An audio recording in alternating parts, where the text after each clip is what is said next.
नमस्कार, हम आपके लिए लेकर आए हैं ये खास शो जवेरी बाजार से, जो कि भारत की सबसे पुरानी और एशिया की सबसे बड़ी यहाँ पर गोल्ड ज्वेलरी मार्केट है। ऑफ कोर्स जिस तरह से हम यहाँ पर घूमते रहे हैं, इतने सालों से आते रहे हैं, अभी भी यहाँ पर उसी तरह का रश देखने को मिला है।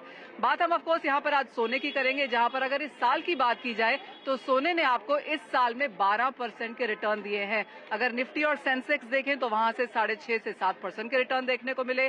डाउ जोन्स देखें तो वहां पर 2.5 से 3% के रिटर्न्स देखने को मिले। तो क्लियरली सोना यहां पर सबसे बेहतरीन एसेट क्लास के रूप में उभरता हुआ नजर आया है। और जिस तरह से अंतर्राष्ट्रीय बाजारों में चिंताएं हैं, करेंसी मूवमेंट्स हैं, माना यही जा रहा है कि सोना आगे जाकर भी नए हाइज बना सकता है। आपको बता दें कि इसी साल में सोने ने कई कंट्रीज में, कई करेंसीज में ऑल टाइम हाइज ऑलरेडी बनाए हैं और $2000 प्रति आउंस के आसपास हम यहाँ पर भी कारोबार कर रहे हैं।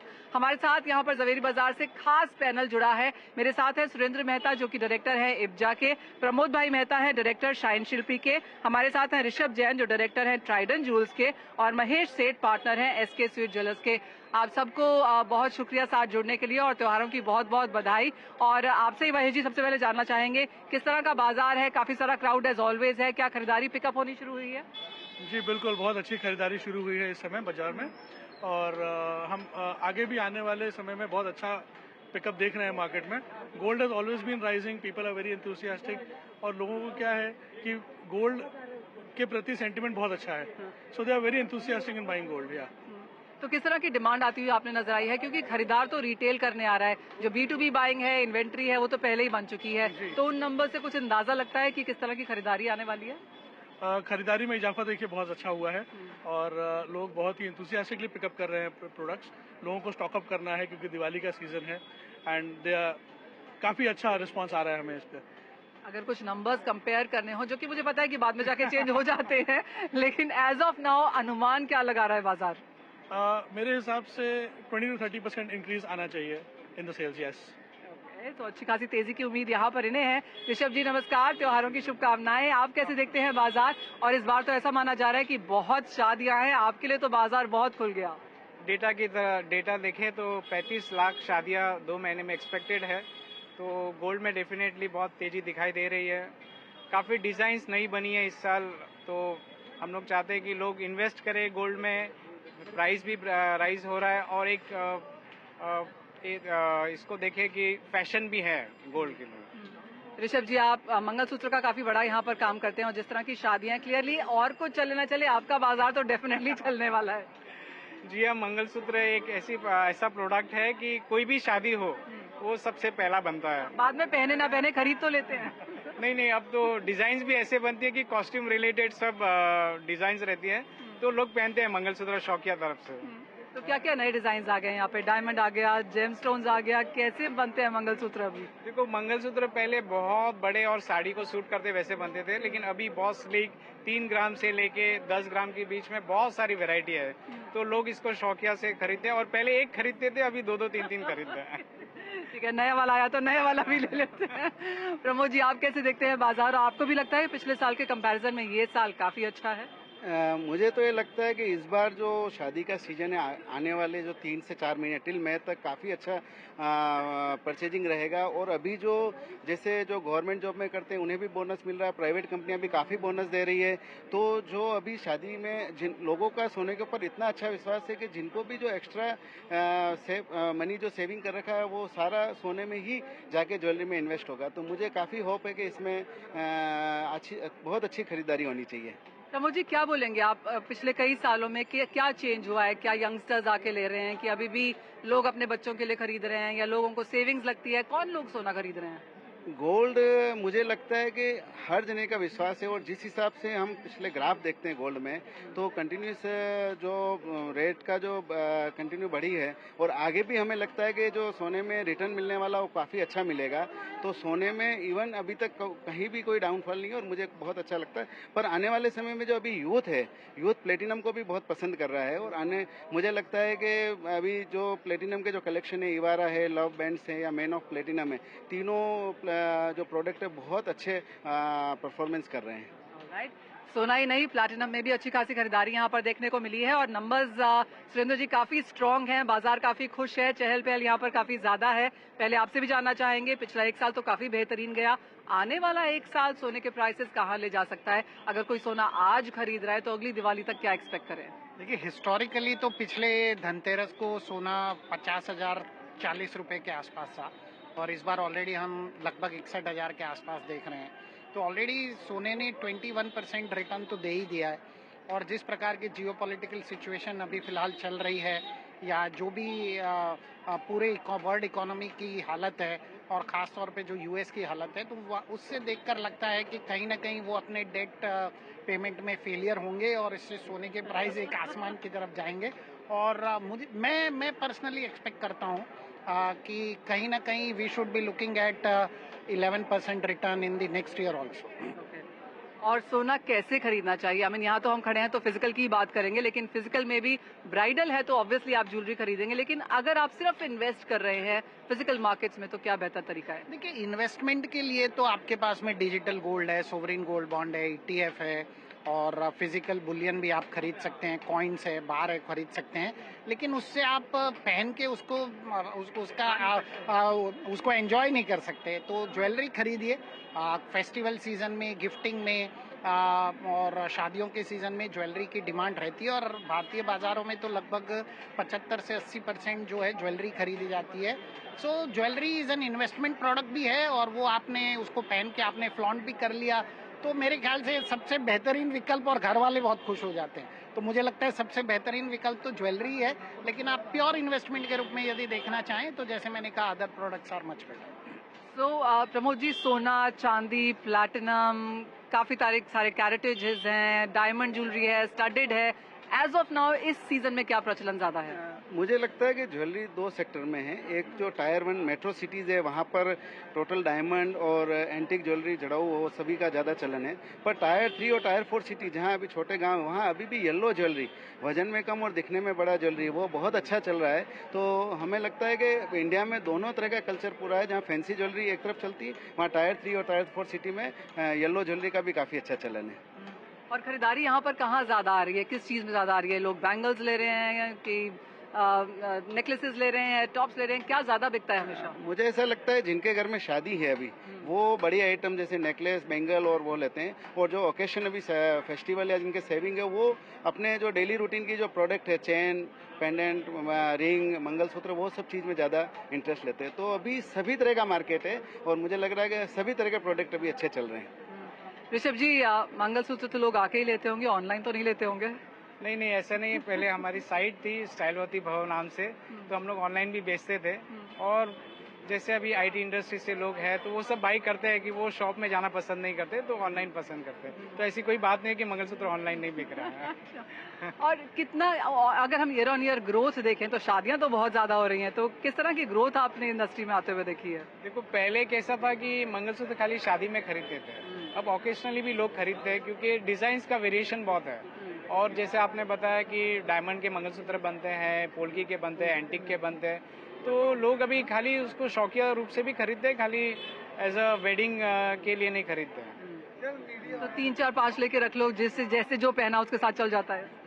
अब तो फैशन है क्योंकि वो वेट का बहुत सारा वेरिएशन आता है। पहले तो ऐसे हैवी मंगलसूत्र बनते थे तो लोग 1 या 2 लेके बैठ जाते थे, अभी काफी वेरिएशन है। तो सालों साल जैसे जैसे डिजाइन आती है उनको लग रहा है, अपीलिंग लगता है, वैसे वो खरीदते रहते हैं। और कंट्री में कहाँ से ज्यादा डिमांड देखने को मिलती है? देखो, मंगलसूत्र महाराष्ट्र में सबसे बड़ा हब है, लेकिन अब फैशन होने के कारण metropolitan city, 2 tyre 3 tyre city में भी काफी बिकता है। सीरियल्स में मंगलसूत्र को बहुत प्रमोट किया है, तो उसके कारण में एक बहुत बड़ा मार्केट क्रिएट हो गया है मंगलसूत्र का। तो क्लियरली मार्केट बड़ी है और बढ़ती ही चली जा रही है यहाँ पर। महेश जी, जहाँ तक मैन्युफैक्चरिंग की बात आती है, नए नए ट्रेंड्स यहाँ पर हैं, नई टेक्नोलॉजीज यहाँ पर हैं, यहाँ पे कैसे आपने बाजार इवॉल्व होते हुए देखा है?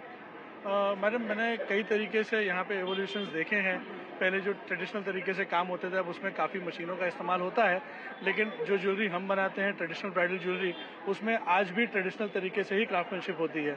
आज भी उसमें मशीन का इन्वॉल्वमेंट नहीं हुआ है और आगे भी मुझे ऐसा नहीं लगता है, क्योंकि इतनी सारी चीज़ें, कंपोनेंट्स उसमें ज्वाइन होती हैं, इतना असेंबल होता है कि उसमें मशीन्स का तो आई डाउट कि कुछ हो सकता है, but as far as the traditional craftsmanship that we have kept alive till now and coming to the point that even in the near future we see that the demand of this intricate and traditional jewelry is going to rise, and so we have to preserve the karigar level as well.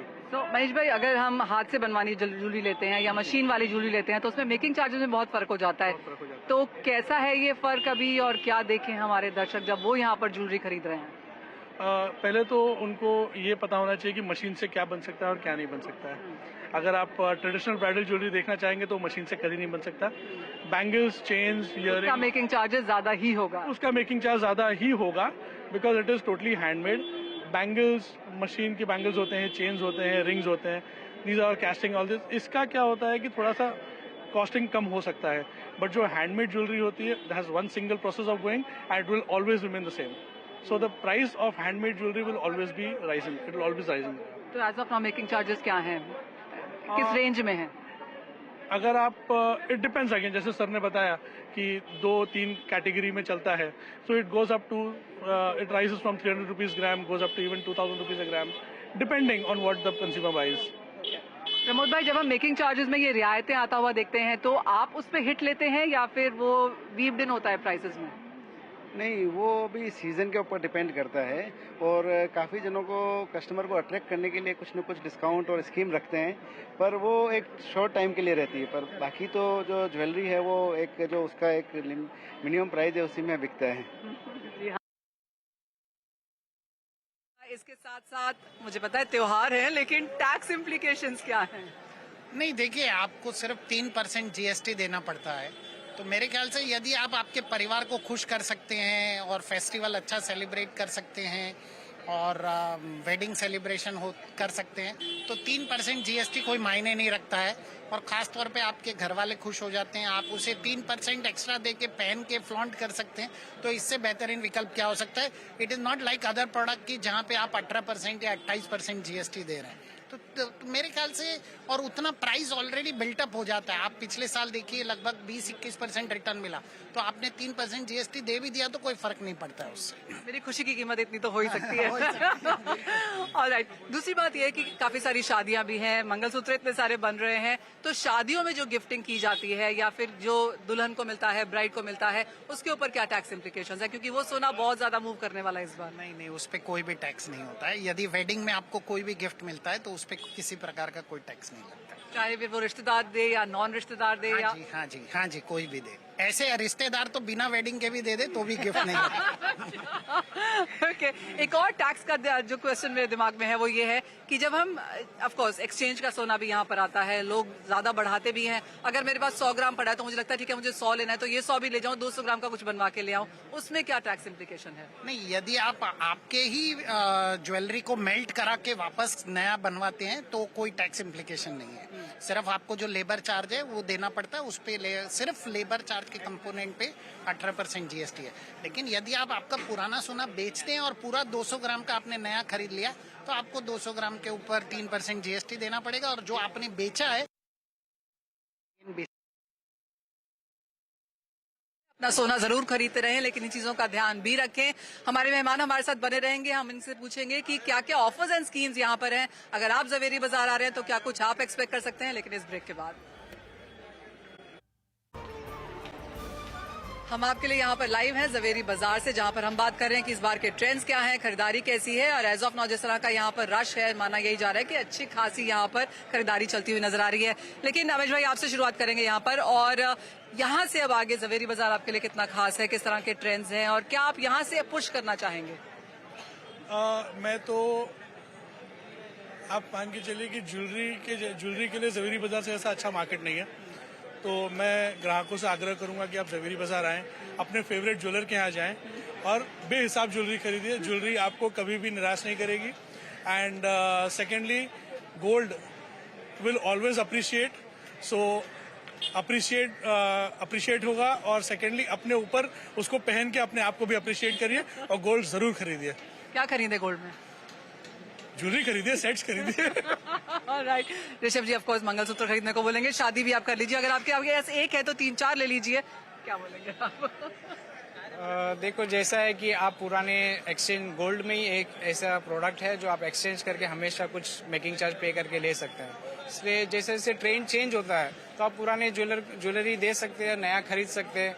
Fashion भी है, investment भी है, customs भी है, तो definitely हम लोग हमेशा चाहेंगे कि आप डिज़ाइन चेंज करें। और क्या देखना चाहिए जब हम खरीद रहे हो? अब देखो, जैसे सबका कॉस्ट्यूम चेंज हो गया तो आप देखिए कि आपके कॉस्ट्यूम को सूट करे। और जैसे अगर शादी ब्याह में जाते हैं तो हैवी मंगलसूत्र पहनिए, अगर आप के लिए चाहिए तो अलग से पहनिए, आप कोई छोटे मोटे फंक्शन के लिए जाते हैं तो उसके लिए अलग पहनिए। तो मैं तो चाहूंगा हर ओकेशन के लिए आप मंगलसूत्र लीजिए। प्रमोद भाई, क्या लेना चाहिए, क्या ट्रेंड्स हैं, क्या एडवाइस करेंगे? नहीं, मैं तो ये बोलूँगा कि ज्वेलरी में हर चीज़ इम्पोर्टेंट है। और अभी जैसे शादी का सीजन चल रहा है तो ज़्यादा हेवी नेकलेस, बैंगल्स उस पर आप फोकस कीजिए, ताकि आप आपकी जो आने वाली शादी में कहीं भी पहन के जाएंगे तो लेटेस्ट ट्रेंड पहन के जाएंगे तो आपको खुद लोग आपको सामने से पूछेंगे कहाँ से लिया है। तो ज़्यादा अभी जो फोकस है वो सेट और बैंगल्स उस पर ज़्यादा है। प्रमोद जी, मैं रोज शादी में नहीं जा रही, अगर मैं के जाऊं ऑफिस जा रहे हैं तो आज फीमेल के लिए तो बहुत सारे ऑप्शन है। Pendant set, ring, long earring, और उसमें भी आप जो मल्टीपल विद रोज गोल्ड अलग ज्वेलरी आती है, कुंदन के साथ अलग आती है। तो डेली रूटीन के लिए तो बहुत सारे ऑप्शन है जिसको आप देख सकते हैं। आप थक जाएंगे, इतने ऑप्शन हो गए हैं अभी तो। क्या best ticket size as of now देख रहे हैं आप जो जाता है अभी? कितना लोग पैसा खर्च करते हैं एक ज्वेलरी पे? नहीं, देखिए, मैंने वो बोला दो तरह की ऑडियंस है। जो जैसे जो टायर 2 टायर 1 सिटी में जो रहते हैं वो जनरली जिनके घर में शादी है वो heavy jewellery, Kundan jewellery, antique jewellery उसमें ज़्यादा फोकस करती है। और जैसे टायर 3 और टायर 4 सिटी में जाते हैं तो वो लाइट वेट ज्वेलरी, दिखने में बड़ा और वजन में हल्का, तो वो ज़्यादा ज्वेलरी पहनते हैं। तो दोनों तरह का ट्रेंड एक तरह से बराबर चलता है, क्योंकि आज भी सोना गाँव में भी उतना ही बिकता है जितना शहर में बिकता है।